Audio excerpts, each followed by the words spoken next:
Okay, so I'm going to ask everybody a question. How would you like to do a tour of the ICE facilities in Vermont? Yeah, sounds a bit ridiculous, doesn't it? I know a lot of you are probably thinking WTF right now.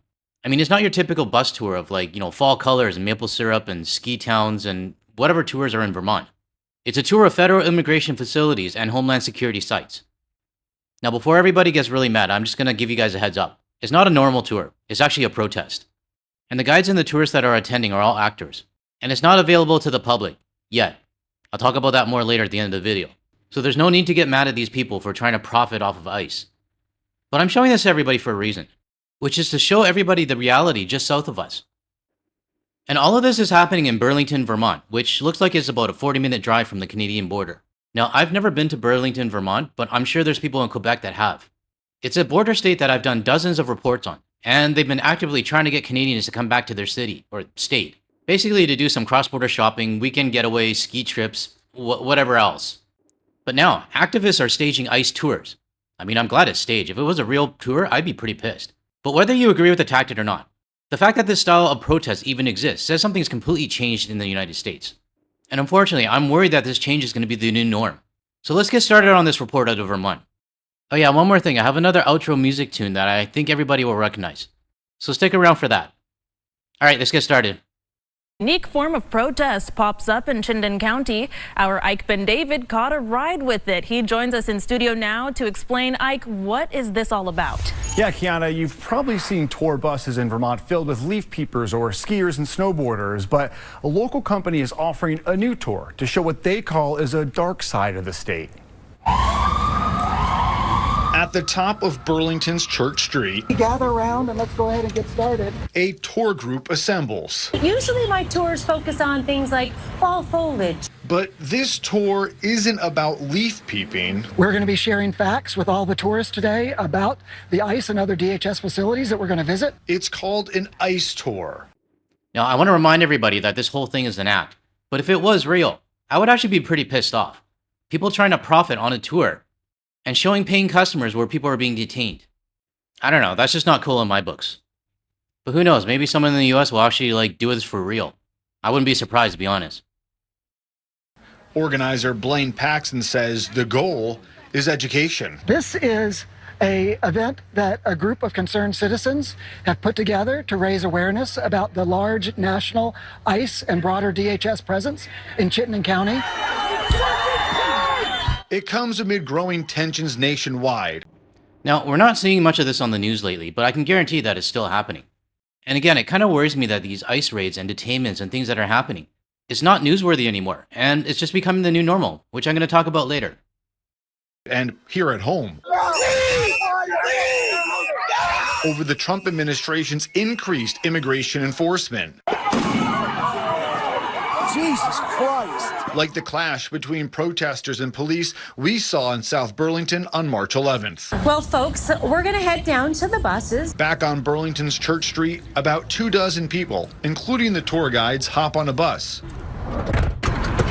embarking on a 2-hour tour. If you want to pop off for a picture, that's fine. Featuring 6 stops across Chittenden County, including facilities championed by former Senator Patrick Leahy. Despite the serious topic, tour guides banter like any tour with some local flair. Now, for the Canadians watching this right now, how do you feel about this? Because for me, it just seems really weird. I mean, I know it's all an act and everything, but knowing that this is happening just south of our borders is just very odd. I mean, this creative style of protesting, I mean, it is bringing awareness. I mean, I wouldn't have known about it unless they did it this way. But we do know that ICE's presence is strong. They're not going anywhere, at least for the next 2.5 years. I'm having a hard time getting it out of my head, but to me, it just seems a little bit weird that these protesters, in order to get attention to their cause, they have to hire actors and become a tour group in order to get attention to their cause. I guess my biggest question is, where's everybody else? We estimate that there are over 1,000 people employed by DHS in Chittenden County, which makes the Department of Homeland Security the 5th largest employer in the county. Whoa, I thought for sure no one could beat Ben & Jerry's. Organizers say it's a real tour, but the tour guides and even some of the tourists are actors. There was a little theater to this. Right. Well, we use the methods that we use to get more attention than maybe the standard demonstration would. Okay, I think this is the point of my video. It sounds pretty funny because I created the video and I really couldn't pinpoint what I wanted to say. But the fact that you have to use another method to try to get attention to your protest and your cause, again, I ask, where is everybody else? Where are the other citizens of the United States, and why are they not protesting, using the regular method? I mean, this guy here, I think he organized it. It's a creative idea, and I give him props for that. But I do question why he had to try this new method. And it's not him. I mean, he's trying to attract people to get attention to their cause. It's the people that I'm questioning. I hope that makes sense. I'm having some trouble today trying to get what's in my head and out on the mic. I don't know why. And so that is very intentional. As they read their lines, Well, folks, things are about to get really spicy. Get it? Spicy. things do get real at one stop. Security is already out and telling us that they won't allow us on their property. They say that we can stay on the sidewalk. A Homeland Security officer asked the tour not to walk on the private property. We bring tourists around to visit the different ICE and DHS facilities in Chittenden County, and we just share publicly available facts. We don't disrupt operations. At a few more stops, guards were on alert, but just watched as protesters stopped for 5 to 10 minutes before getting back on the bus. Now, I have to say, I know this is an organized protest, and they say later on that it's just friends and family that are joining. But putting aside this organized protest, I haven't really seen anything else on the media that shows any other protests in the United States happening. Sure, the media might be purposely ignoring them and not featuring it in the news. That is a big possibility. But something really still bothers me is the fact that the United States government, not only are they hurting people around the world, but they're also hurting their own citizens. And I just don't see any lack of urgency. Because if you haven't been following what's going on in Albania, there's been protests for I think, how many days now? 30 plus days. Because of the Jared Kushner and Taco Tuesday's daughter buying land in Albania for a luxury resort. I mean, look at the video. They're obviously upset about it, and they've been protesting for 30 days straight. So I have to say, can you imagine what the United States would be right now if their citizens actually, kind of did this? Not just their quarterly No Kings protest. I know it's not the same situation, but the Albanians are definitely showing they're not happy with the Taco Tuesday family. Come on outside in the sunshine. We want to share our tips. Come on. After 6 total stops, the tour ends back in Burlington. I learned a ton today about their operations, and plus it was really fun. Paxton admits, despite lots of research and time setting everything up, Welcome to the Spy Center. the people involved were friends and family. The event is not currently open to the public, but Paxton hopes to open it up in the future. We're trying to do something a little different, as you saw today, and attract different people who might not otherwise have tuned in to those other modes of change. And that's the problem right there. People not tuning in. Not this guy. I'm talking about the people that he's trying to attract. But I'm going to stop the report here because I actually want to talk about whether or not this is the new normal in the United States. And what I'm showing you right now is my YouTube feed for one of my accounts that I use to do research. And to be honest, I'm kind of disappointed on what I'm seeing these days, which is not much. I mean, there's a lot of World Cup stuff, a bit of America 250 stuff, which I'm actually surprised. There's actually not a lot of reports on the America 250. But anything happening with ICE or Homeland Security or detainment or CBP is not a priority for the United States. But apparently recalled mini fridges sparks fire. That's a priority. And so is reporting about a garage being on fire and a mural being erased. Now, I know this is just one screenshot, but I'm subscribed to hundreds of different local media in the United States just to get the stories out for you guys. And it does concern me in the local media, the local state media.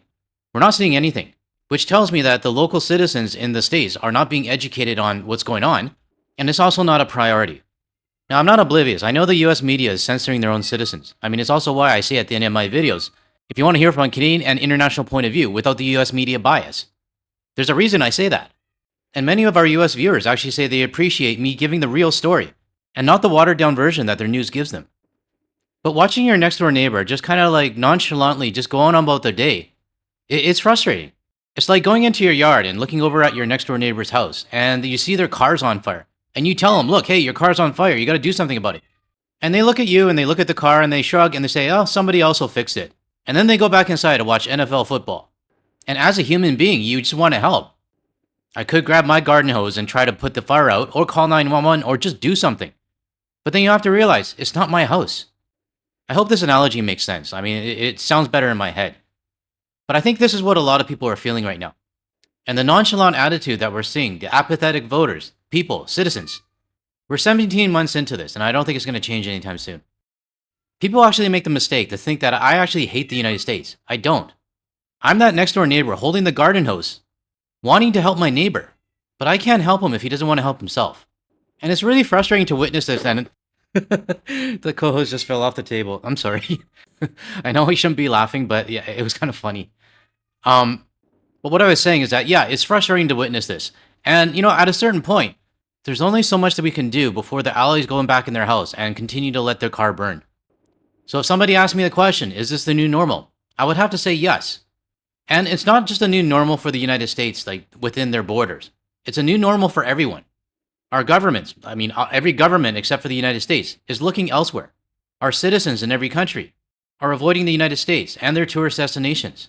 And our travel habits, we're going elsewhere. And we're supporting other economies. You stop that? You want to fall again? We're supporting our other neighbors that actually do appreciate us. What we are doing now is becoming our new normal. I'm not talking about the United States. I'm talking about Canada. I'm talking about the countries in Europe, Australia, New Zealand, Southeast Asia, Asia, South America, South Africa, Africa, everyone. We've waited long enough to see if the United States would react and defend their home country. But unfortunately, there's only so much waiting we can do. I know this has been kind of an awkward rant and it kind of went, zigzag, but I do hope that everybody gets my message. But let me know in the comments if it wasn't clear. Maybe I'll try again in another video.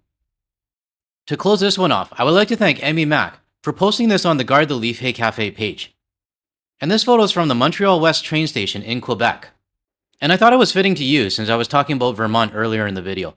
So thank you, Emmy Mac, for posting this on the Guard the Leaf page. Alright everyone, that's it for this video. If you found any value in anything I said today, or you want to hear more from a Canadian and international point of view, without the US media bias, make sure you hit that like and subscribe button below. That way you'll be notified of my future videos. And don't forget to hit the bell icon and select all as well. Now, if you want to see more of my videos, check out the ones that are going to show up on your screen shortly. Thanks everyone, I'll catch you in the next one.